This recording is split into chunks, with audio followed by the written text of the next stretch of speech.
This invention eased the isolation of rural families and allowed workers to live farther away from work, revolutionized U.S. society. Airplane, automobile, trolley.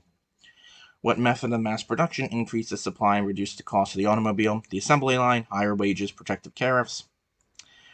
The type of consumer goods that came on the market during the 1920s focus on which of the following. Choose all that are correct. Cleaning products for the home, time-saving appliances like the washing machine and vacuums, entertainment and leisure activities like automobiles and radios. True or false? The radio affected people's lives in a major way because anyone listening to a radio could hear the same news and entertainment, creating shared experiences and unity. True or false? Who completed a transatlantic solo flight in 1927 and became a national hero?